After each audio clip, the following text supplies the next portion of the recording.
गुरुपुष्यामृत योग म्हणजे काय जाणून घेऊयात. गुरुवारी गुरुपुष्य नक्षत्र असल्यास गुरुपुष्यामृत योग तयार होतो. जाणून घेऊयात त्याचे महत्त्व. त्याचबरोबर या दिवशी काय करावे, काय करू नये, कोणती कार्य केल्यास शुभफळ प्राप्ती होते. गुरुपुष्यामृत योगावर काही महाउपाय सांगितलेले आहेत. व्हिडिओच्या शेवटी मी महत्त्वाची माहिती सांगितलेली आहे. व्हिडिओ शेवटपर्यंत बघा. धन, सुख, वैभव आणि पुत्रप्राप्तीसाठी काही उपाय मी सांगितलेले आहेत. 100% फलदायी असे महाउपाय आहेत. विवाह ठरण्यासाठी बरेच महत्त्वाचे उपाय आहेत. व्हिडिओ शेवटपर्यंत बघा. चला आता आपण व्हिडिओला सुरुवात करूयात. नमस्कार, मी मोनिका. तुमचे खूप खूप स्वागत आहे. पुष्य नक्षत्र हे नक्षत्रांमध्ये सर्वात श्रेष्ठ नक्षत्र मानलं जातं. या नक्षत्राला नक्षत्रांचा राजा अशी उपाधी देण्यात आलेली आहे. या दिवशी सुरू केलेल्या कामात चांगले फळ प्राप्त होतं अशी मान्यता आहे.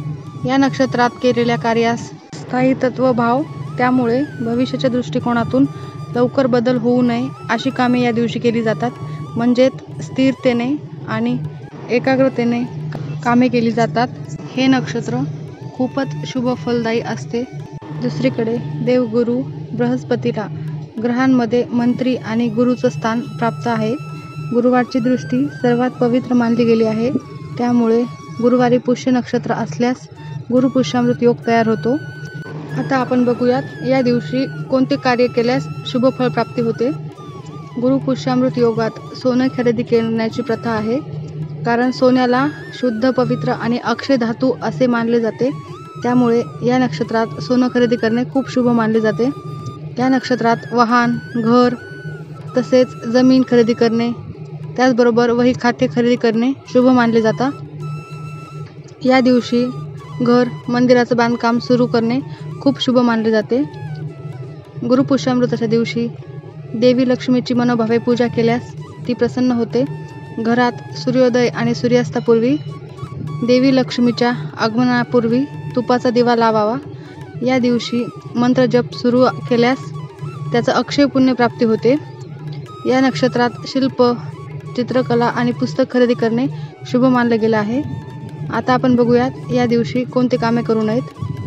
तर गुरुपुष्यामृतच्या दिवशी तुम्ही सोनं खरेदी करू शकता, पण नवीन ज्वेलरी, सोनं या दिवशी परिधान करू नका.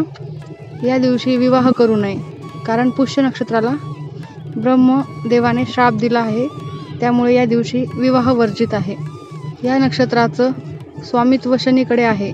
त्यामुळे या दिवशी दारू पिणे, व्याजावर पैसे देणे, खोटं बोलणे आणि स्त्रीचा अपमान करू नये. पुष्य नक्षत्र शुभ मानलं गेलं आहे.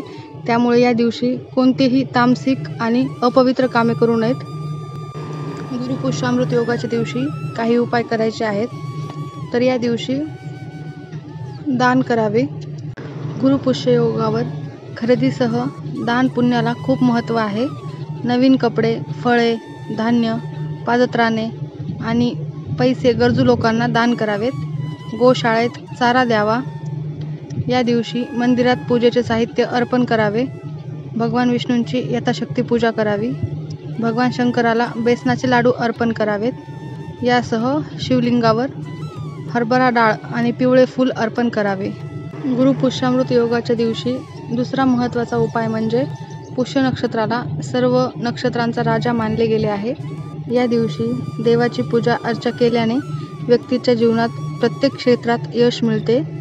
या दिवशी सकाळी आणि संध्याकाळी देवी लक्ष्मीसमोर साजूक तुपाचा दिवा लावत पूजा करावी. तसेच या दिवशी तांदूळ, मसूर, खिचडी, बुंदीचे लाडू सेवन करणे आणि दान करणे शुभ मानले गेलेले आहे. गुरुपुष्यामृत योगावर काही महाउपाय देखील करायचे आहेत, ज्यामुळे धन, सुख, वैभव सोबतच पुत्रप्राप्तीसाठी देखील उपाय आहेत. चला आता आपण पुढे उपाय बघूयात. गुरुपुष्यामृत या दिवशी नक्षत्राचा राजा पुष्य नक्षत्र असल्यामुळे धन, पुत्र, विद्या काहीही जे हवे असेल ते तुम्ही गुरुपुष्यामृत दिवशी जर तुम्ही मागितले तर ते पूर्ण होऊ शकते. या गोष्टीचे रहस्य सांगणार आहेत. चला तर आपण बघूयात. ऋषीमुनींनी आपल्यासाठी या सगळ्या गोष्टीची माहिती लिहून ठेवलेली आहे. त्यांचे धन्यवाद की त्यामुळे त्यांनी आपल्याला या नक्षत्राची माहिती झालेली आहे. तर या जे काही कार्य आहे किंवा आपल्या नशिबात जे काही आहे ते सर्व खरं तर ग्रहांच्या अधीन असते. त्याबरोबरच कर्म आणि कष्ट यांच्या जोडीला ते ग्रह उपयोगी पडतात. ग्रहांना खुश केले तर सर्व काही प्राप्त होते. जेव्हा आपले कर्म चांगले असतात, जेव्हा आपण कष्ट करतो, तेव्हा जर ग्रहांची जोड मिळाली तर अतिशय चांगले काम होतं. नक्षत्रांचे ज्ञान असणे खूप गरजेचे असते, कारण नक्षत्रावर बरेच काही अवलंबून असते. एकूण 27 नक्षत्र असतात. त्यामध्ये पुष्य नक्षत्र नक्षत्रांचा राजा आहे असे मानले जाते. याचे वैशिष्ट्य आहे पालनहार, अमृतयोग असे देखील पुष्य नक्षत्राला म्हटले जाते. पुष्य नक्षत्रात देवीचे अवतरण म्हणजेच लक्ष्मीचे अवतरण झाले होते. म्हणून या दिवशीपासून केलेल्या व्यवसायामध्ये आपल्याला भरपूर यश आणि फलप्राप्ती होते. व्यवसाय सफल होतो असे मानले जाते. या दरम्यान जर तुम्ही श्री सूक्त, लक्ष्मी सूक्त याचे पाठ केले तर माता लक्ष्मी आपल्यावर खूप मोठ्या प्रमाणात प्रसन्न होते आणि त्यांचा कृपा आशीर्वाद आपल्यावर राहतो. धनप्राप्तीच्या उपायासाठी ह्या दिवसासारखा कुठलाही दुसरा दिवस नाही असे शास्त्रात म्हटले गेले आहे. या दिवसापासून आपण कोणतेही अनुष्ठान करू शकतो. या दिवशीपासून आपण कोणतेही अनुष्ठान केल्यास आपल्याला चांगली फळप्राप्ती होते. त्याचबरोबर तुम्हाला जप, तप, मंत्र कुठलेही याचे अनुष्ठान जर करायचे असेल तर हा दिवस अतिशय शुभ मानला जातो. गुरुपुष्यामृताला केलेले कार्य 100% सफल होते. या दिवशीपासून तुम्ही कोणतेही कार्य करू शकता. फक्त विवाह मात्र या दिवशी करू नये. विवाहासाठी हा योग चांगला नाही. या दिवशी तुम्ही सूर्याला अर्घ्य द्याल, तेही अत्यंत शुभ आहे. आणि या दिवशीपासून तुम्ही दररोज सूर्याला अर्घ्य द्यायला सुरुवात करू शकता. या दिवशीपासून तुम्ही सूर्याला अर्घ्य देणे सुरू केल्यास अतिशय उत्तम अशी फलप्राप्ती तुम्हाला होऊ शकते. नोकरीच्या शोधात असाल तर तुम्ही या दिवशीपासून शोध सुरू केल्यानंतर तुम्हाला नोकरीत देखील यश मिळू शकते. विवाह जर ठरत नसेल, जास्त करून मुलींसाठी हा उपाय आहे. या दिवशी त्यांनी सूर्याला या दिवसापासून अर्घ्य देणे सुरुवात करावे. त्या पाण्यामध्ये थोडीशी हळद टाकावी. तुमचा विवाह लवकरात लवकर ठरेल आणि तुम्हाला चांगला वर मिळेल. गुरुपुष्यामृताच्या दिवशी गायत्री मंत्राचे अनुष्ठान करून तुम्ही 1000 किंवा 10,000 वेळा या दिवशी जप केल्यास, गायत्री मंत्र म्हटल्यास तुमच्यासारखे नशीबवान कोणीच नसेल. तसेच गायत्री मंत्र म्हणून झाल्यानंतर हवन करणे जर तुम्ही त्या दिवशी इच्छा असेल तर तुम्ही त्या दिवशी करू शकता. तर पहाटे उठून किमान 1000 वेळा म्हणजे 10 माळा तुम्हाला गायत्री मंत्र म्हणायचा आहे. तुमचे नशीब अतिशय उज्ज्वल असे होईल. त्याचबरोबर तुम्ही धनवान होणार, त्यात कोणताही संदेह नाही.